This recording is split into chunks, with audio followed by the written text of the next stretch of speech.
Y hoy es 3 de junio 2021 y te recordábamos al inicio del programa también esta conmemoración de 6 años de Ni Una Menos, ¿no? El suceso que en realidad dio a luz también esta consigna, ¿no? El grito por aquellos que ya no tienen voz y obviamente habla de femicidios. Y también de otras cuestiones más de fondo. Y hace rato que queríamos conversar con Diana Mafía, porque ella es una estudiosa del tema, está en el campo académico, le pone el cuerpo a toda esta situación y además ha tenido su paso por la función pública. Así que es una voz totalmente autorizada, yo diría, para analizar este tema y adentrarle en fondo. ¿Cómo te va, Diana? Edgardo Chini te saluda aquí por Radio Cooperativa, por Estado de Alerta. ¿Qué tal, Edgardo? ¿Cómo están? Bien, bien, gracias por atendernos. Es un rato largo que teníamos ganas de conversar contigo. Sé que ahora has lanzado un nuevo libro, Prostitución y Trabajo Sexual, junto a Claudio Corol, que la editorial Paidós te ha lanzado, y también es una excusa, ahora vamos a referirnos al material que incluís en el libro también, pero es una excusa para tenerte y compartir una charla contigo, más que una entrevista. Porque digo, bueno, yo tuve la oportunidad de asistir a tu charla allí en el Oroldo Conti un tiempo atrás, y donde vos planteabas muchas cuestiones en el tema de género, y donde en realidad todo el tiempo estamos replanteándonos qué implica, ¿no? Contanos hoy, para vos, qué sería, ¿no? Esta situación de el feminismo, si querés, o la cuestión de género en su sentido más amplio. Sí, me gustaría, por empezar, diferenciar el feminismo de lo que se llama la cuestión de género.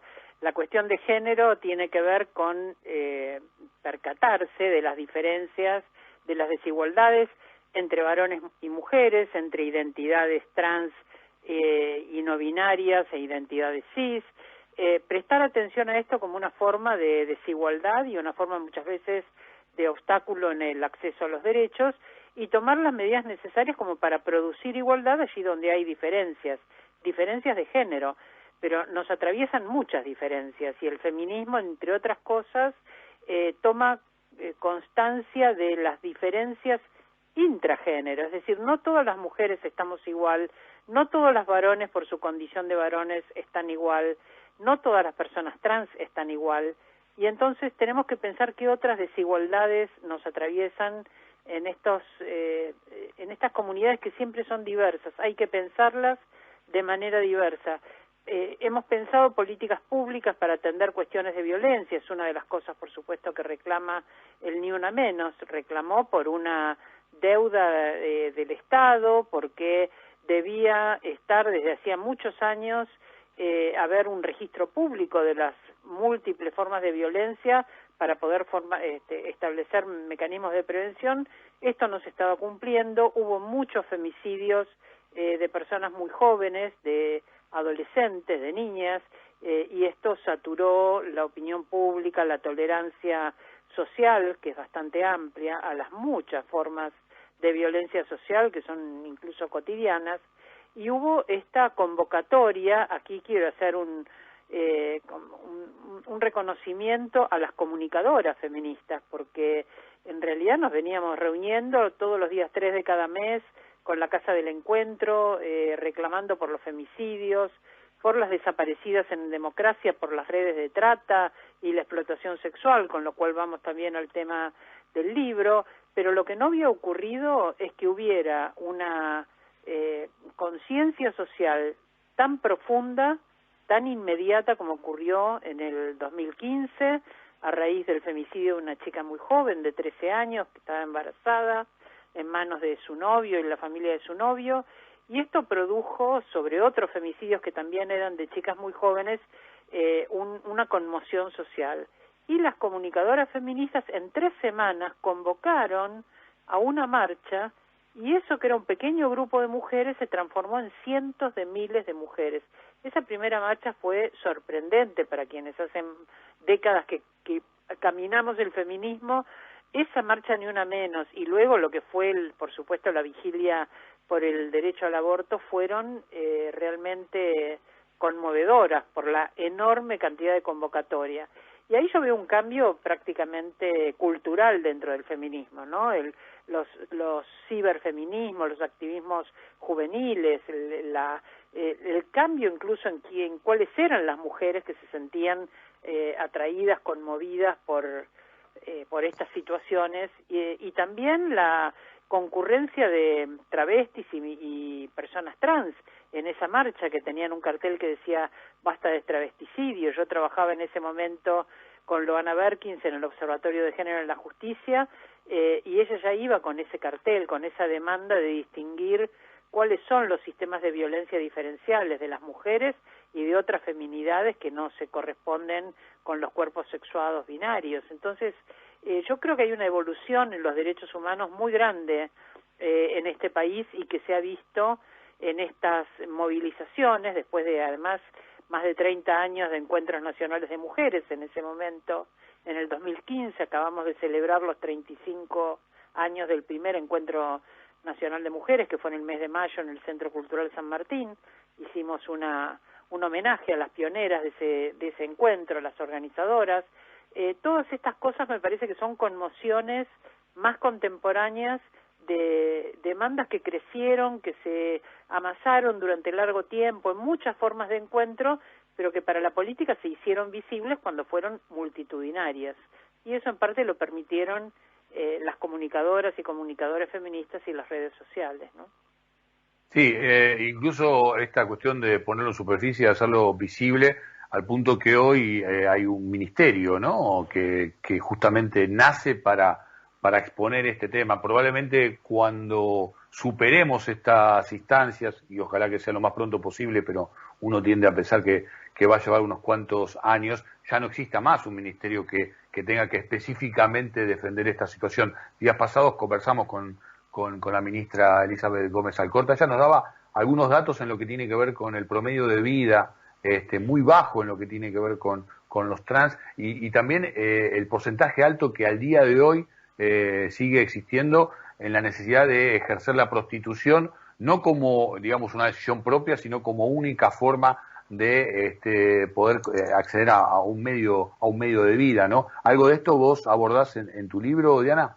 Sí, por supuesto, porque el libro en realidad es producto de una larga historia de acompañamiento a las mujeres y travestis en prostitución, pero el libro intenta que sean las propias personas con esa experiencia la que testimonien sus necesidades, sus reclamos al Estado, sus formas de lucha, las formas de violencia cotidianas y políticas, y el hecho de que sean ellas mismas las que testimonien, yo creo que es la marca diferencial de este texto. Las expertas no son funcionarias que están en un escritorio, las expertas son las personas que están en situación de prostitución y deben decirnos, y debemos escuchar con muchísimo respeto, deben decirnos a las funcionarias qué necesitan, y en todo caso debemos pensar en común cómo hacerlo, ¿no? Sí, hace mucho tiempo que venimos acompañando esto, desde la Defensoría del Pueblo de la Ciudad de Buenos Aires, en la década del 90, cuando comenzaban a prohibirse la prostitución callejera, algo que en realidad es una decisión inconstitucional del gobierno de la ciudad y de la legislatura de la ciudad. Hace décadas que reclamamos que no puede perseguirse penalmente una conducta que no es un delito, y sin embargo a las personas en prostitución las persiguen permanentemente, las estigmatizan. Hay casos de corrupción muy frecuentes en relación con la prostitución, hay formas de amenaza también. Bueno, hay una serie de fenómenos que deberíamos colectivamente intentar resolver, porque no son propias de no son dignas en todo caso de un sistema democrático, ¿no? Y muchos también casos que en realidad hay que revisar qué es lo que ocurre con ellos. Digo casos, y a veces es tan difícil encontrar las palabras, ¿no? El diccionario como que nos queda muy corto y connota a otras cuestiones. El lenguaje también es todo un tema, pero digo, me quiero referir al caso de Tehuel de la Torre, ¿no?, que por ahí no adquiere en superficie la misma dimensión que otros casos, quizás también por por la forma que eligió llevar adelante su sexualidad, su género, ¿no? Creo que son muchas cosas que confluyen en la invisibilidad o en la falta de atención política de este caso. Una es bajo qué gobierno se produce un caso de esta naturaleza. Entonces también hay como un pudor en aceptar las condiciones de inseguridad en las cuales vive una persona trans en este país todavía ahora, con una ley de identidad de género, con supuestamente capacitaciones en la ley Micaela también en cuestiones de diversidad de género para toda la administración pública, y esto incluye las fuerzas de seguridad, pero sin embargo hay un déficit sumamente importante y visible. Todo esto es lo que se pone en juego, junto con el hecho de que también para los movimientos de la diversidad sexual las masculinidades trans son las menos visibles, las menos notorias. Pareciera que hay también dentro del movimiento de la diversidad algunas dificultades para hacerse más visibles. Esto lo contaba Luana Berkins cuando ella comenzó a activar y a formular lo que era la identidad travesti como una identidad política, algo que hizo durante la década del 90 y la primera parte de este siglo muy fuertemente, construyendo esos colectivos de demanda al Estado desde la identidad travesti, algo un trabajo de una enorme profundidad y de mucho mérito, y ella contaba que cuando fue a incluirse en la Marcha del Orgullo, bueno, no entraba en la bandera, ¿no? La palabra travesti era muy larga y no entraba en la bandera, y toda una cosa muy gráfica en relación con las dificultades para integrarse a movimientos preexistentes. Esto lo hemos sentido también las mujeres muchas veces con los movimientos de izquierda, con los movimientos, con otros movimientos emancipatorios, con nuestro pedido de sumar las luchas antipatriarcales a otras formas de lucha, el reconocimiento de estas relaciones de poder, sobre todo cuando son compañeros progresistas y que entonces la sensación es que cómo va a ocurrir algo discriminatorio dentro de nuestros movimientos, y es algo que hay que seguir haciendo despacio y es parte de la lucha, ¿no? Sí, y digo, tu búsqueda también yo diría que es del orden antropológico en algún sentido también en esta función, como decía al principio, de ponerle el cuerpo. Vos hablas mucho de lo que tiene que ver con el mandato del amor, ¿no? Que se le inflige así como un legado obligatorio hacia el género femenino, y más allá que hoy por hoy estemos en otras instancias, de todas maneras sigue primando este sentido, ¿no? Y de alguna manera recuerdo un ejemplo que usabas vos y que seguramente seguís usando, esto de que en el gaucho se le ve el amor de la china cuando le plancha las camisas, ¿no? Sí, El rol también era un refrán que me contaron en un pueblo del interior, que era: en la camisa del gaucho se ve el amor de la china. A mí me causó gracia porque pensé, bueno, pobre, un gaucho abandonado es un gaucho que va con la camisa arrugada, debe haber muchos a esta altura del partido, pero el tema es cuando esto se transforma en parte de un estereotipo y luego la justicia va a considerar que es menos grave un femicidio si la mujer dejó de cumplir las tareas domésticas, como hubo un fallo en Santiago del Estero en que el juez consideró que la pena era menor porque el hombre estaba gravemente bajo una ofensa violenta porque había tenido que hacer tareas propias de mujeres. Entonces, todo lo que hay de estereotipo dentro de esto, pensar que una tarea doméstica es propia de mujeres y que por lo tanto estamos obligadas a resolver esos problemas domésticos, que en un sistema capitalista son la base de la posibilidad de acumulación. Quiero decir, que una mujer desnaturalice la idea de que debe hacer las tareas domésticas porque es mujer, pone en riesgo todo un sistema económico, social, una serie de privilegios, pero no privilegios personales solamente. El feminismo es la crítica, yo creo, más revulsiva política en este momento en relación con las formas sociales de organizarse y por supuesto, con las formas sociales de poder, ¿no?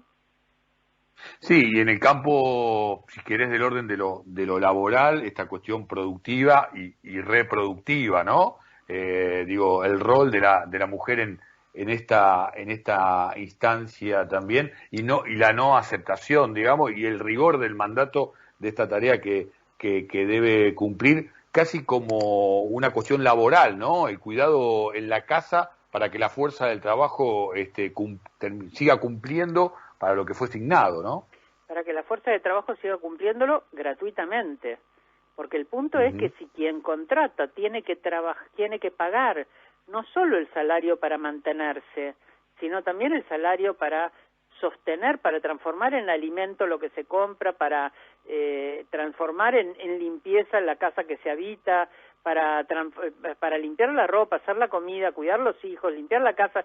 Si todos esos que son servicios que si se compran en el mercado tienen un valor económico, pero si se hacen en su casa son gratuitos, bueno, la presunción de que esto es parte de la tarea conyugal y maternal le alivia a quien contrata una muy buena parte del presupuesto. Y nos obliga a las mujeres, como es una tarea feminizada, a que cuando trabajamos en el ámbito asalariado también tengamos esta doble carga de trabajo, es decir, no nos desprendemos de esta presunta obligación vinculada a nuestro género. En este momento hay un hecho extraordinario, creo yo, no lo he visto en décadas que hace que participo en el feminismo y me parece realmente un hecho extraordinario como producción de conocimiento, y es que se comenzó a medir el valor económico de las tareas de cuidado. ¿Cuánto aportamos al Producto Bruto Interno en términos económicos, aunque esta tarea no sea remunerada? Es una tarea reproductiva, sí, pero es una tarea que tiene valor económico y esto es lo que se ha medido y se ha visto que las mujeres aportamos al Producto Bruto del país más que lo que aporta la industria y más que lo que aporta el campo. Eso quiere decir que tenemos que modificar nuestra percepción de cuáles son las relaciones de producción y tenemos que, en todo caso, retribuir socialmente a las mujeres esa tarea, ese trabajo, ese aporte que nunca ha recibido ningún tipo de retribución. Y no hablo de un salario, hablo del reconocimiento, ¿no? Hace pocos días se difundió un proyecto que me pareció extraordinario también, de Fernanda Raberta, la responsable del ANSES, donde hablaba de reconocerles a las mujeres 3 años por cada hijo en términos de antigüedad laboral, como si hubieran aportado a la previsión social durante esos años. Porque en realidad la previsión que tiene que ver con asegurarnos la vejez, asegurarnos las condiciones de vida, más las posibilidades de ejercicio de los derechos, esas cuestiones que tienen que ver con las políticas previsionales, en gran parte están producidas por esos aportes que hacemos las mujeres. Entonces reconocerlos, reconocer el cuidado como algo que ha sido parte de ese aporte, me parece que es un hecho de un valor simbólico, también económico, ¿no? Pero de un valor simbólico y político muy importante. Sí, te estoy siguiendo, digo, y pensaba también muchos de los planteos de esto, incluso de la obligación de hacer muchas tareas con alegría, ¿no? Porque casi que tampoco te podés permitir la tristeza y el cansancio, digamos, en la realización yo hablo de la plusvalía emocional, ¿no? Ahí. Digo, bueno, no solo nos sacan una plusvalía económica por trabajar gratuitamente, sino que también se espera que lo hagamos con alegría, en efecto, que seamos la alegría del hogar y que seamos el bálsamo amoroso que resuelve los conflictos familiares, la que interviene para poner armonía allí donde hay peleas. Todo eso es parte del lote que nos toca a las mujeres arbitrariamente en un contrato social hecho por varones y para su servicio, porque en realidad cuando se establece el Estado moderno, las mujeres no tenemos acceso al voto ni tenemos acceso a participar en las cuestiones del Estado. Inmediatamente se va a resolver que debemos ir a nuestras casas a cumplir ciertas labores que se han considerado propias de nuestro sexo y esas son las actividades que se han diseñado para nosotras.